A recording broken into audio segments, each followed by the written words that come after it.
Hi, thanks for joining us for the Family Plot, Gardening in the Mid-South. I'm Chris Cooper. Is your houseplant getting a little big for that pot? Today we're going to show you how to repot houseplants.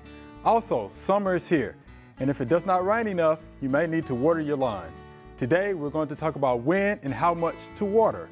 That's just ahead on the Family Plot, Gardening in the Mid-South. Production funding for the Family Plot, Gardening in the Mid-South is provided by the WKNO Production Fund, the WKNO Endowment Fund, and by viewers like you. Thank you.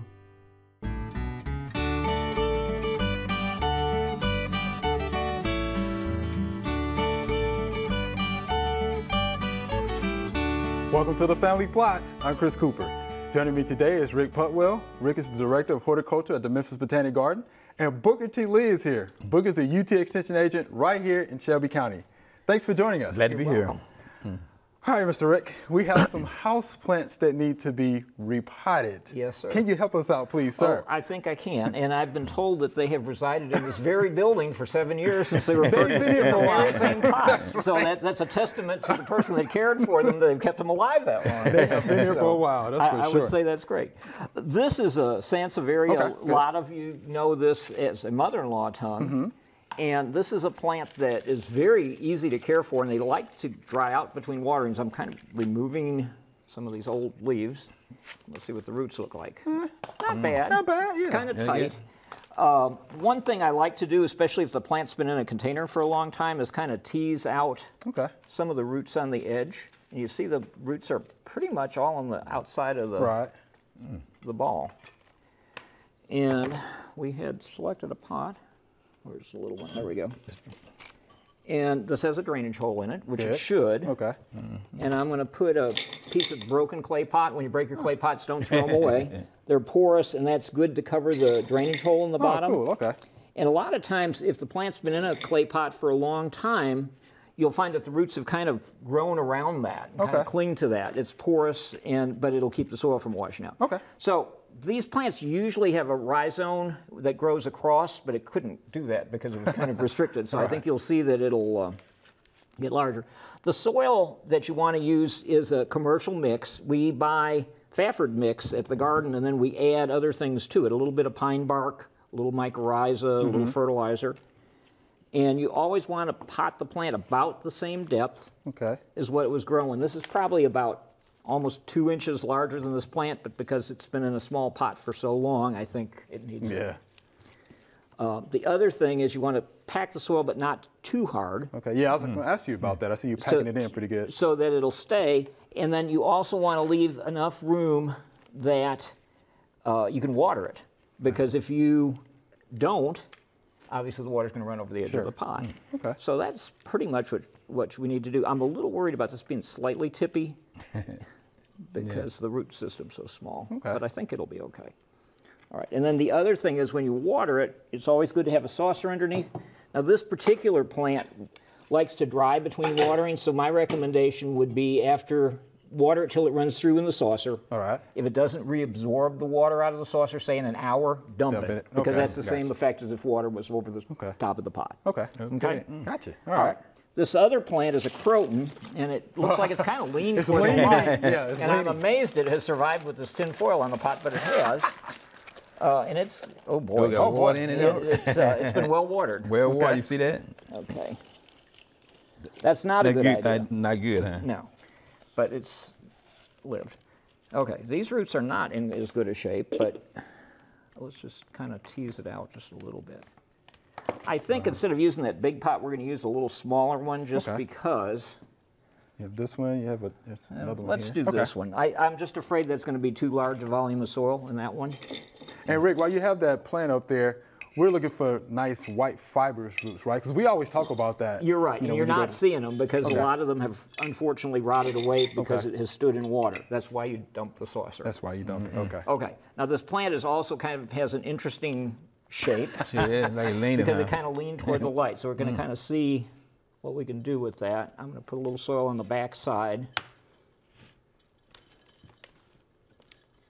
And I'm not centering it exactly because of the, it's kind of a bonsai effect, I guess. Yeah, makes sense. And we have a little bamboo stake here, which I'm going to try to tease through there, and hopefully Hold it up, huh? that will support it. Support it, okay. Yeah, that will be I okay. think that works. Okay. These plants are already happier. Yeah. So, you know, that's basically the technique. You know, if the plant was really large and you had to divide it, of course, that would be different. But then put a saucer under it. And I'm going to just give them a little bit of water now, just to show you. But the other thing, when you water your houseplants, it's a good idea to use lukewarm water instead of ice cold. Okay. Most of the plants that make good houseplants are plants from the tropics. Okay. And the cold water is kind of a shock to them because they're used to warmer temperatures. And a couple other tips on keeping plants healthy in the house. I recommend just getting an ordinary atomizer bottle and spritzing them lightly in the morning. That'll increase the humidity because your air is always dry with heat or air conditioning. Okay. And then use a liquid fertilizer, particularly from March through October, about half the strength they recommend on the package because of the fact that they want to sell you another package and they don't need that much. But about half what they recommend. And, you know, that's your basic houseplant here. What about light requirements? Okay. Okay, that's good that you asked. Something like this Croton really should have bright red and yellow leaves, and that's from lack of sunlight. Okay. Also, the leaves are kind of big because they've grown larger because they're in lower light. Okay. So that should be in a sunny window. If that were acclimated, that could be out in the hot sun outside. That's actually a good bedding plant in the summer. Sansevierias will take almost full sun, but in the house, it would be hard to give it too much light. Outdoors, it would need maybe some afternoon shade. Okay. Both of them are tropical plants. Right. Tropical plants make the best house plants because they don't need to rest through the winter. You know, if you brought something in from the garden, like a herbaceous plant, it would probably die in the spring after it tried to winter because it didn't have the cold temperatures. Okay. That makes sense. So plants from tropical countries make your best house plants. Okay. Let me ask you another question. Any pest problems we need to Oh, know yes. about? I'm amazed that these are very clean. Scale is a common problem, especially on Sansevierias. The white fly can be another one. Mealybug. Right. Familiar with those. Keeping the plants clean is part of the battle. If you will rinse them off occasionally, put them in the sink with the little hose attachment and rinse them off, or in the shower if it's a big tree or something, that helps a great deal. And then, you know, most of the insecticides you use outside are a little bit strong for use indoors. Inside, so if you do want to spray your house plants, I'd recommend either doing it in the summer or on a nice day in the winter when you can put them in the garage and do it when the temperature's appropriate so that you don't have that in the house. Okay. You know, a lot of the systemic pesticides are very appropriate for house plants because it's less of a pollution problem in the air in the house. Okay. So, and if you're using a clay pot, you know, like I didn't water it enough, but you always be sure that that pot has soaked up till it's dark color. You know, you feel moisture on the outside because it'll draw moisture from the soil if you don't. Okay. And one last question, humidity. You know, we always get that question asked a lot too. Right. Most of the plants that adapt to being good house plants are tolerant of a range of temperatures, but the higher humidity, the better they do. We like dry air. Again, the atomizer bottle in the morning, if you'll spend, unless you have an ungodly number of plants, and I have a lot, but it doesn't take me more than 10 minutes. Just go through the house and lightly spritz them, especially when the heat's on or the air conditioning. Makes a huge difference. Okay. It'll, you know how some plants will get brown tips on the leaves? That will usually eliminate that because you just get that extra little humidity for those little short time during the day. Always do it in the morning so they go to bed dry at night. Okay. Okay. Makes sense. All right, Mr. Rick, we appreciate that. You're very welcome. Thank you much. Good information too about welcome. houseplants. Thank you much. There are a number of gardening events going on in the next couple of weeks. Here are just a few that might interest you.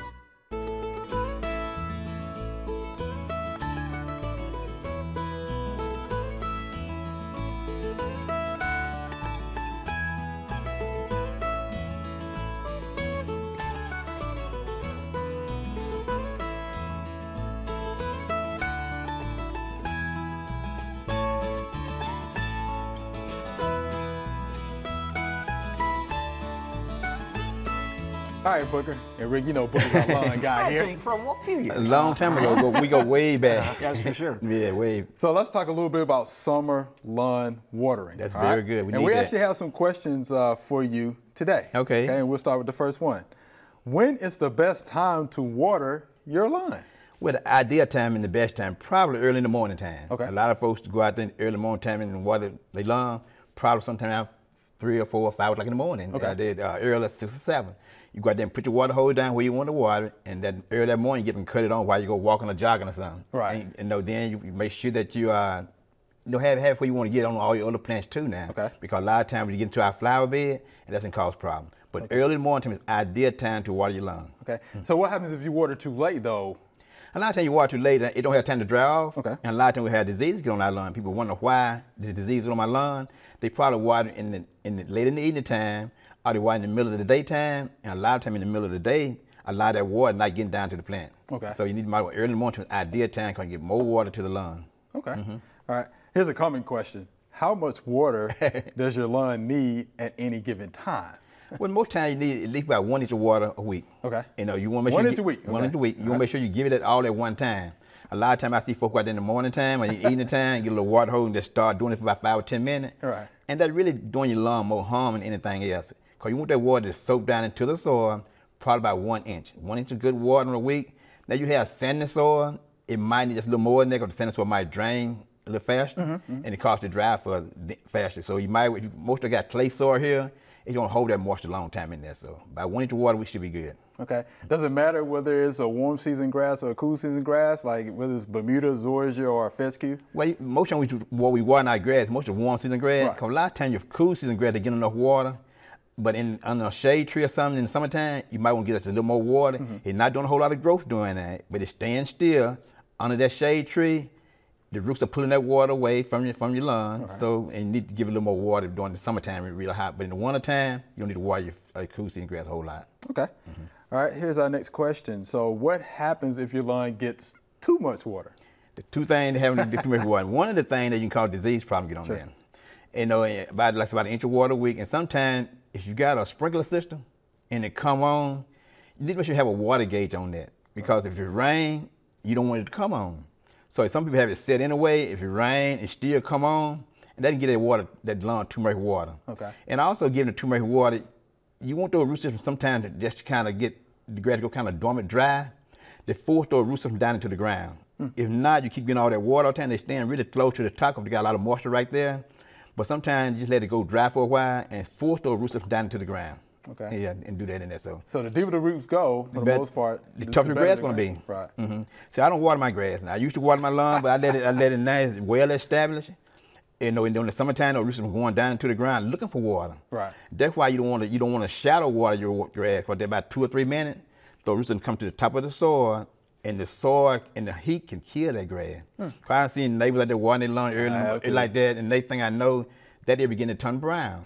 It's because the shadow roots, hot sun, scotch those roots up.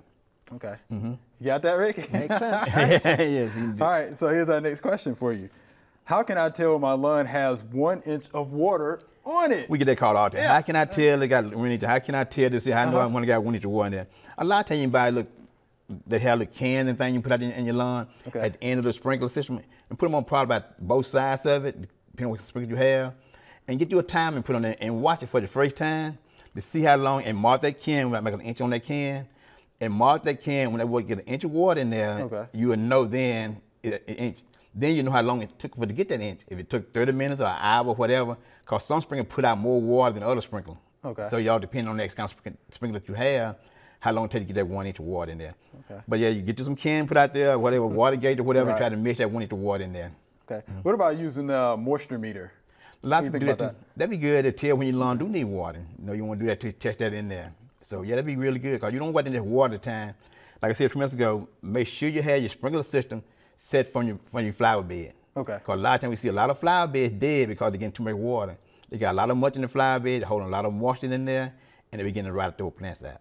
Okay. And then one of the points that you made earlier, Rick, and you probably can attest to this as well. Yeah, make sure you have a rain sensor. On your irrigation system, because we've all seen them, right? Going off when it's raining in a rainstorm. Yeah. Like, come on, folks. Yeah, I done seen it rain yet, and they got their lawn beginning to get water. My goodness. And that's not good. Yeah, it's not good. There's going to be too much water. So you talked about, some of the sprinklers that are out there. What are some of the better kinds, though? The oscillating kind, or? It's all depends on how much lawn you have, because a lot of times lawn not made even. And a lot of times you want to use the kind that'll fit in your lawn. Because you don't want to get the water all on the sidewalk. You want the water all on your house and everything. You want the one that fit into your lawn. But the isolating kind is real good if you don't put some new seeds down, because it won't wash the seeds away. Kind of it won't pack them down to the soil. So you had when they're going over and over again isolating kind, that'd be really good for new seeds and new sod you put down in there. That'd be the best kind to use. But try to watch your lawn and try to put the sprinkler somewhere that the water's getting onto the grass. You don't want to water the sidewalk and all that down there. You're wasting water and also wasting money and time. Right. And if you do have an irrigation system, you need to test it, right, to make sure it's putting out. Most people have an irrigation system. They have it on certain zones. You might have one zone to come on at a certain time of the year, a certain time of the day, and some other time. Probably you got up under the shade tree, that might be a zone you might have come on 15 or 20 minutes. Or when out in the heat and hot sun, it might come on long to get that 1 inch of water in there. So you want to make sure you get a 1 inch of water in there. And you don't need to come on every day. You know, sometimes, like you said, test your soil to make sure it needs water before you do that. And then, sometimes an inch of water might not be an inch of water for that week. Or, have some rain in there and all that in there. You might get it through rainwater. Okay. So test that in there. Yeah, test your sprinkler system in there and have it come on in there and what zone that you have to come on at a certain time. Okay. All right. So another question for you. How often do I need to water a newly sodded or seeded lawn? One of the things about that, now that's a mistake. Now, I like to too, now if it's real hot in the summertime, I like to, if I want sod down, I'm going to put that sod down on really dry, hot soil. Okay. I might want to water the day or two before, just water the soil, just get it kind of moist like, then come out there and lay my sod. And I want to keep it real moist until it begin to catch root. And you can go out there and catch that sod and put on a little bit, and see how if it begin to catch root in there, you know then it done caught root. And also for the seeds in your lawn, you want to make sure that you keep it moist until you start germinating. Okay. Now you don't want to keep it just wet, right. But you want to go a lot of time, you just want to keep it kind of moist, like early in the morning time, keep it kind of moist until those seeds germinate. And on the bag of seed, it'll tell you how many days it should take for that seed to germinate. Right. But Bermuda grass seed might take 7 to 10 days. Your zoysia grass and all the different seeds take a little longer, but just know how long it should take for that seed to germinate. And if you can get some old seeds, put them in there and they're just sitting there, you wonder why these seeds not germinate.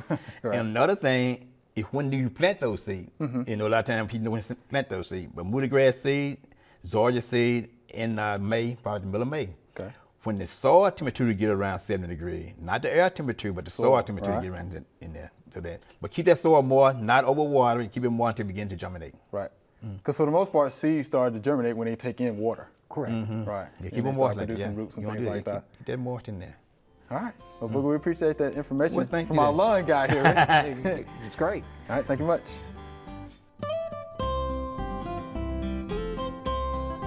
We're going to remove this limb off of this magnolia. It's dying. We have dead tissue out here. And to make a proper pruning cut, you want to leave between 1/4 to 1/2 inch collar. Now I don't want to strip any bark off the bottom, so I'm going to cut in about 1/4 inch on the bottom of this limb. And then I'm going to come on top and about 1/4 to 1/2 inch. I'm going to make the cut.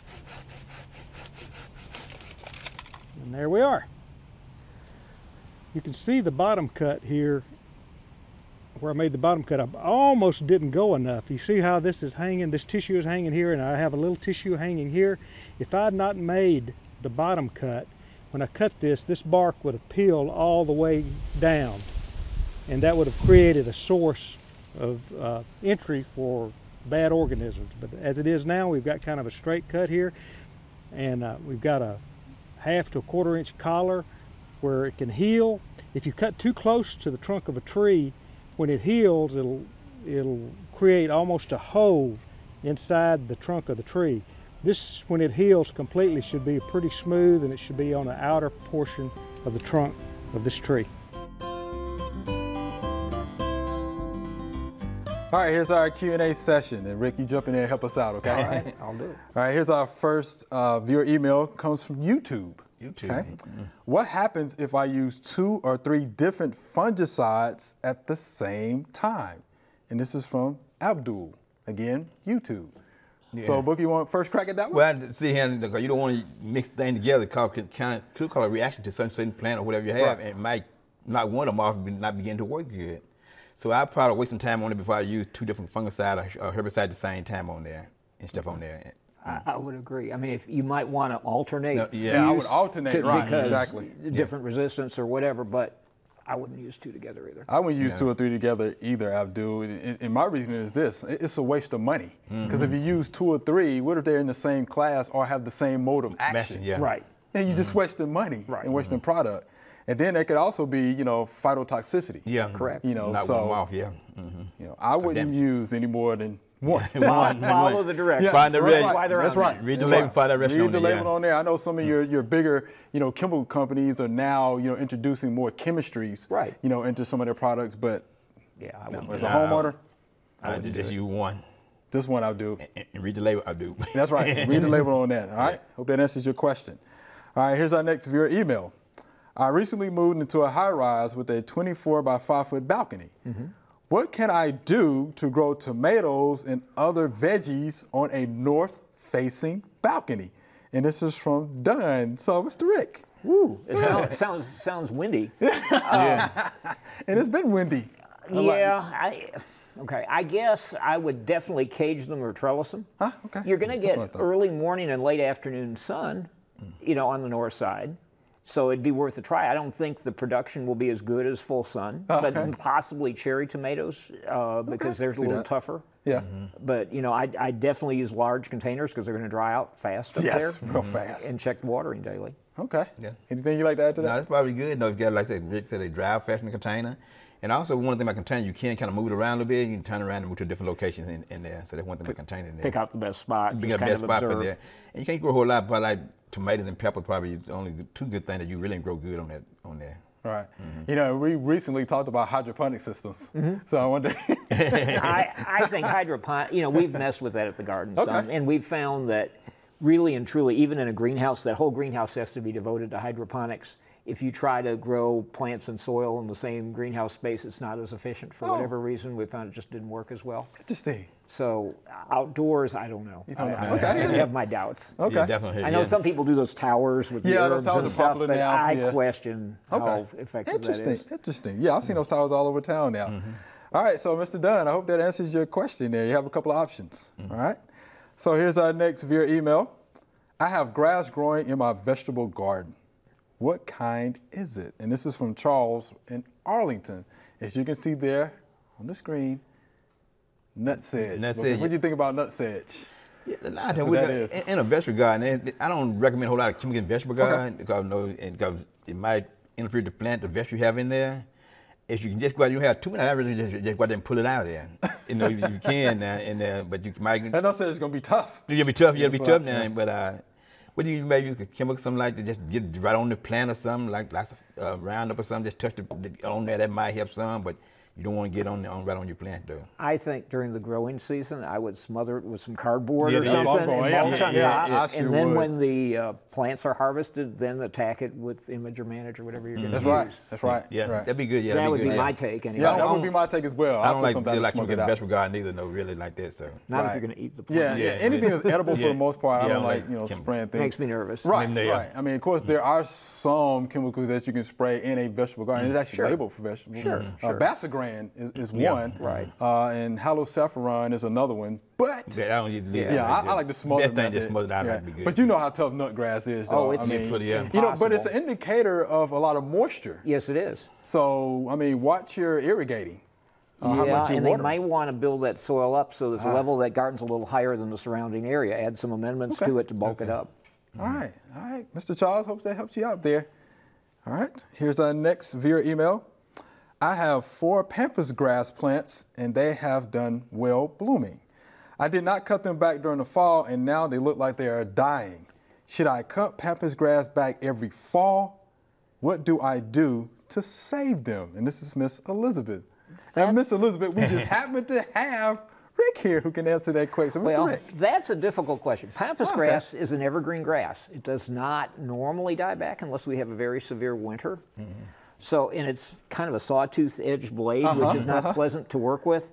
But what I would have done probably back in March before the new growth came out is wear gloves and get in there with the shears and cut out the dead leaves and leave the green ones. Now there's probably enough new growth that it would be almost impossible get in to there. do.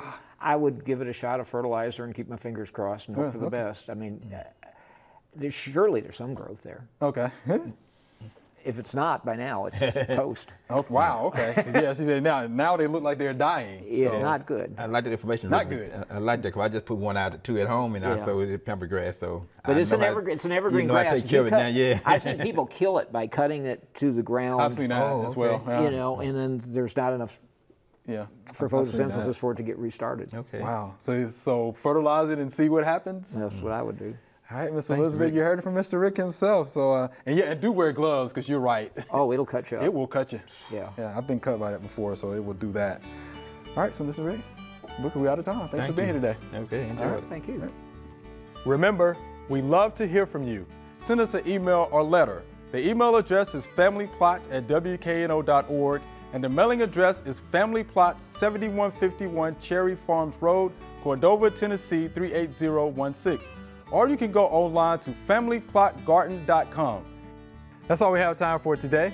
Need some garden advice? Head on over to familyplotgarden.com.